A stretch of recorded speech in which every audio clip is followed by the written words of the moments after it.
ഇനി നമുക്ക് പരിചയപ്പെടുത്താനുള്ളത് ഈ വീട്ടിൽ ചെയ്തിട്ടുള്ള ഒരു 4 ഡോർ വാർഡ്രോബാണ്.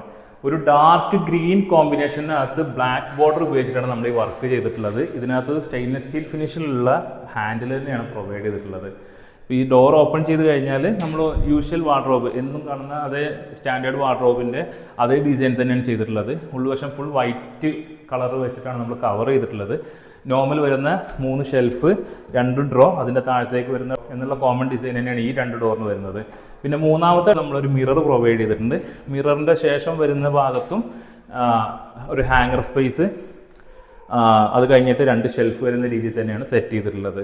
ഇതും എല്ലാ സൈഡും കവർ ചെയ്ത് വരുന്ന രീതിയിൽ തന്നെയാണ് ചെയ്തിട്ടുള്ളത്. ഒരു സൈഡ് ചുമരോ കാര്യങ്ങളോ ഒന്നും വരുന്നില്ല. പിന്നെ ഇതിന് വരുന്നത് ലോഫ്റ്റ് സൈഡാണ്. ലോഫ്റ്റ് നമ്മൾ 4 ഡോറ് ഫ്രണ്ട് ഡോറ് മാത്രമായിട്ടാണ് ചെയ്തിട്ടുള്ളത്.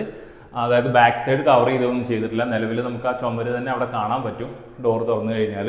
അതൊരു എക്സ്പെൻസ് കട്ടിങ്, കോസ്റ്റ് കട്ടിങ് എന്നുള്ള രീതിയിലാണ് നമ്മളെപ്പോഴും ലോഫ്റ്റിന് ഫ്രണ്ട് ഡോറ് മാത്രമായിട്ട് എന്നുള്ളത് ചെയ്യുന്നത്. പക്ഷേ ബോട്ടം നമ്മളെപ്പോഴും തുണി വെക്കുന്ന ഏരിയ ആയതുകൊണ്ട് തന്നെ ഫുൾ കവർ വാളിൻ്റെ സൈഡെല്ലാം കവർ ചെയ്തിട്ടുള്ള രീതിയിലാണ് എപ്പോഴും നമ്മൾ ചെയ്യാറുള്ളത്. കാരണം ഇതിൻ്റെ പുറകു സൈഡ് ബാത്റൂമാണ്. ഫ്യൂച്ചറിൽ ഒരു മോയ്സ്ചറിൻ്റെ വിഷയോ കാര്യങ്ങളോ ഉണ്ടെങ്കിൽ അത് നമ്മൾ വെക്കുന്ന തുണിയെ എഫക്റ്റ് ചെയ്യാതെ നിൽക്കും ഇതുപോലെ ഫുൾ കവേർഡ് ക്യാബിനറ്റായിട്ട് ചെയ്താൽ.